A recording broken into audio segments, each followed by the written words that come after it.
Antes de continuar con este video, quiero darle créditos al usuario Juan Bardas, el cual gracias a su video hablando de las películas con formato cuadrado, pude conocer este cortometraje que será analizado y además que usaré su video como fuente de referencia para un dato que se mencionará más adelante. Al igual, me gustaría recomendarles ese video y que se suscriban a su canal. Hace videos bastante interesantes y si son muy fans del cine, les juro que no los decepcionará este canal. Hay veces menos es más. Esta frase tan sonada en diversas ramas, incluyendo a la artística, ha dejado un digno análisis a la misma. Mucho se ha criticado del arte moderno, que se siente vacío y se ha vuelto cada vez más simplista. Pero la cuestión está en que menos no quiere decir nulo. La sencillo tiene su complejidad, muchas cosas pequeñas pueden tener un gran valor en nosotros y provocarnos un conjunto de sentimientos inexplicables. El propio mundo que nos rodea se encuentra de cosas pequeñas que juntas conforman el complejo resultado que se encuentra a tu alrededor. Y todo eso, ya que pese a ser menos, ese menos tiene valor, y el factor clave del por qué muchos desagradan estos conceptos artísticos. ¿Por qué no hay nada? No tiene valor.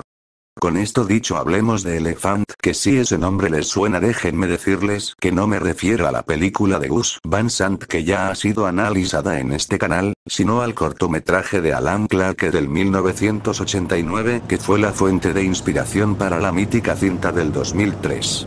Sí. Yo tampoco sabía de la existencia de ese cortometraje. Pero, ¿de qué va? ¿Y qué tiene que ver esto con lo mencionado en el inicio? Bueno, vayamos por partes.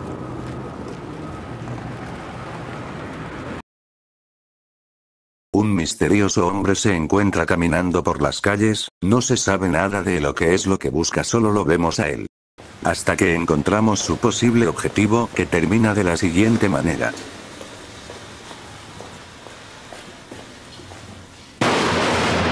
Simplemente dispara acabando con la vida del otro hombre sin saber la motivación o el contexto detrás del acto. Tampoco sabemos nada de la víctima. Pero eso importará poco, pues ahora se nos es mostrado otro hombre con el mismo objetivo que el anterior y el ciclo continúa el resto del corto.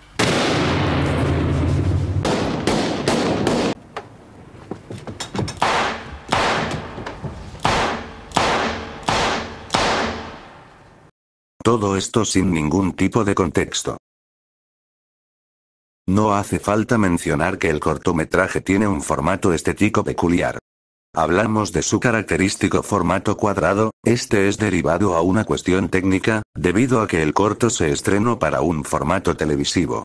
Pero además del apartado técnico, este formato tiene una metáfora interesante que repercuta en el corto, siendo un simbolismo del cómo las víctimas están acorraladas y no tienen salida. Y si lo habrán notado, este mismo formato ha sido fuente de inspiración en algunos cineastas. En el caso de Gus Van Sant se hace ver claro con su cinta Elephant, que fue mencionado en un inicio, desde el concepto de los asesinos, el formato de la cámara hasta el nombre compartido de ambas obras. Pueden encontrar más información de lo que comento en el video comentado en el inicio de este video.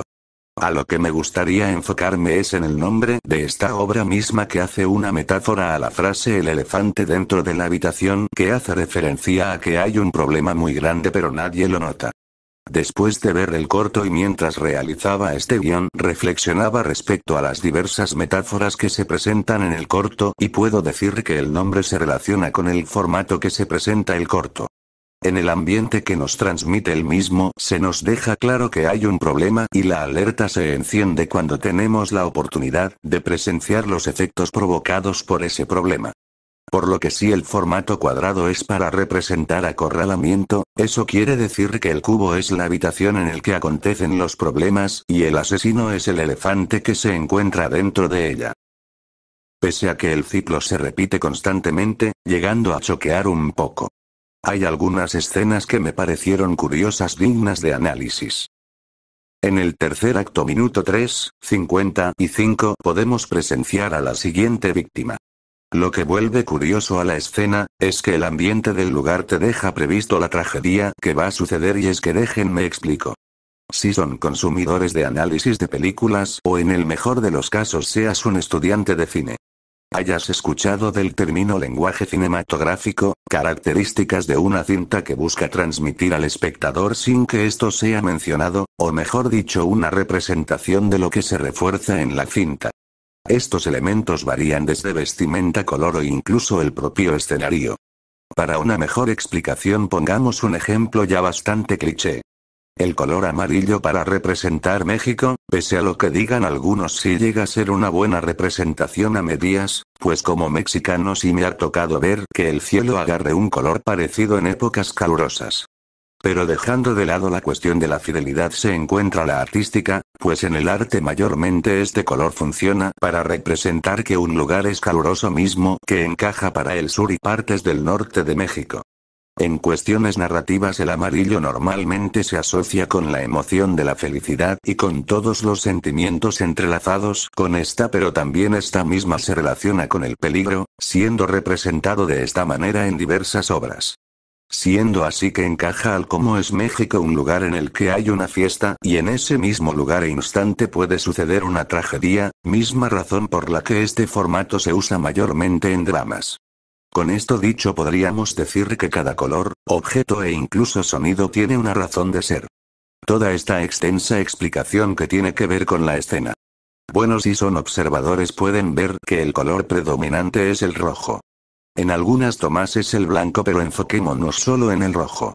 Este color mayormente se asocia con la sangre, también con la muerte, y si fuera poco después de que el individuo haya sido asesinado a unos pocos pasos, se encuentra un letrero de peligro, cosa que termina resultando bastante curioso. En el sexto acto minuto 10:52 se nos es presentado un restaurante en el que dos hombres buscan a su próxima víctima.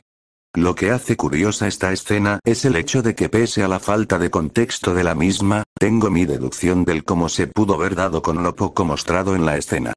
Primero miremos el lugar de los hechos, un pequeño negocio que parece ser una cafetería o un restaurante. También el extraño hecho de que no haya nadie más, solo una persona, ni siquiera alguien en el despacho, y no. El lugar no está cerrado, debido a que los asesinos entraron sin ninguna dificultad y las luces estaban encendidas. Por último dato, me gustaría que vieras que en esta parte hay una hoja la cual deja ver unos cuadros, parecerá irrelevante pero no sé, le encuentro parecido a una hoja de cálculo, las cuales si no saben qué son para calcular las ganancias y pérdidas que genera un negocio.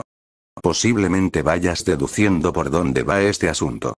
La persona asesinada podría tratarse del dueño de ese mismo local y la falta de personal en el mismo es derivado a las bajas ventas, ya que, como vimos, nadie iba a ese restaurante y es posible que así haya sido antes, que no fuera nadie o muy pocas personas.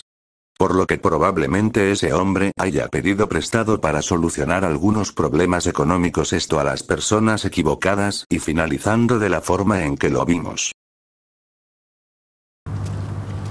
En el noveno acto minuto 15 nos encontramos con un grupo de hombres jugando fútbol. El hombre se acerca al grupo y de manera inesperada se une al juego. Esta pequeña escena es la segunda secuencia más extensa del corto, por debajo de la última que se comentará después. Esta secuencia es bastante poética por algo que mencionaré más adelante. Continuando con el juego, este es interrumpido y aquí es donde se dice el primer y único diálogo de todo el corto. Were you in last night? Yeah, sure, you know it was.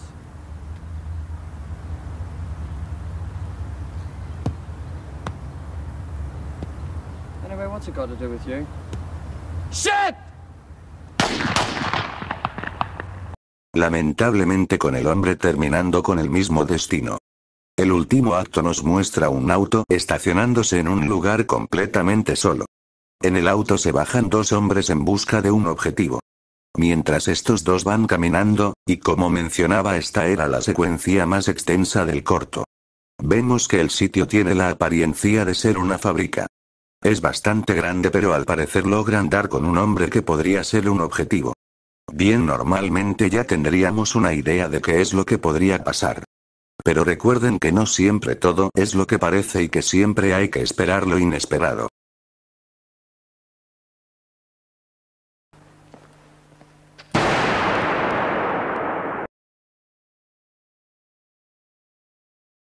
Hay bastante por comentar. Para unos simple y llanamente será confuso o aburrido. No verán nada más que solo un corto de gente matándose sin ningún contexto. En algunos comentarios de internet leí que este trabajo era la descripción perfecta del horror. Sin elementos fantasiosos, nada más ni nada menos que una acción no muy lejana a nuestra triste realidad. Y como sabrán, no hay nada más aterrador que la vida real. Para otros, un corto que muestra un excelente mensaje anti-venta de armas. Mostrándonos que si el poder de la muerte cae en las manos humanas sangra su camino, pues la moralidad se vuelve una cuerda floja cuando te dan la posibilidad de hacerlo. Aunque suene interesante esta forma de pensar, a mí me gusta ver esta obra de una forma más metafórica y algo más allá que decir que el ser humano es malo porque se le da el poder de serlo. Lo veo más como una representación de cómo es la muerte misma. Como vemos en la obra, se nos presentan a diferentes tipos de tiradores con diferente vestimenta, características, e incluso diferente tipo de arma con el que atacan a su objetivo. El hecho de que hayan tiradores que se dirijan al individuo, ya sea caminando, en auto, solos o acompañados, es solo una forma de mostrar el cómo la muerte llega de diversas formas. El hecho de que suceda en distintos escenarios es una representación que puede llegar en cualquier lugar, y la escena del juego de fútbol, la cual considero poética, la interpreto en el cómo la muerte está con nosotros más no le tomamos importancia, porque siempre estuvo ahí. Junto que con la escena final que nos muestra que la muerte no tiene un objetivo fijo y es completamente aleatoria. Sin importar lo que hagas, jamás lograrás escapar. Nuevamente con el final podemos notar que ese hombre aceptó su final. Pues no trató correr ni hacer nada. Esa es la forma exacta de cómo vencer la muerte, no puedes, solo aceptándola. Si vives con el miedo de la muerte, se te habrá olvidado lo más importante, vivir. Y te habrás dado cuenta que la muerte ganó, pues has estado muerto en vida a causa del miedo. Bueno, todo esto que tiene que ver con la introducción del inicio. ¿Por qué elefantes menos? No hay que ser tan pretenciosos, muchas obras tratan de borrar y reescribir para que se vea más profundo, pero en realidad termina lleno de borrones. ¿No has sentido que ciertas obras tienen un ritmo bastante confuso? Te quieren vender la idea de que algo es más profundo de lo que en realidad es. Pero el no ser pretencioso se confunde con el ser mediocre. Eso es un plátano, ni nada más ni nada menos que eso. Hacer algo tan simple es nulo, lo que hace hermosa la simpleza es lo que comenté al inicio, que incluso la propia simpleza es compleja, solo no la apreciamos por el mismo hecho de ser cotidiano. Como mostré, fueron los pequeños detalles los que me parecieron interesantes y dignos de análisis, como el color de las locaciones, los objetos de alrededor e incluso las actuaciones, dirían que son excelentes, pues me llegaron a transmitir algo. Sin palabras me hicieron reflexionar de la misma muerte, y eso es lo que hace al arte hermoso, dejarte pensar, debatir de manera sana, haciendo que se junten comunidades. Y realmente espero poder ver esto en los comentarios, leer las opiniones de los que hayan visto el corto, ver que analicen otras escenas o ver interpretaciones distintas a las mías. Yo fui Antonio Ramón y les deseo un buen día, tarde o noche. Espero verlos pronto y recuerden que a veces menos es más.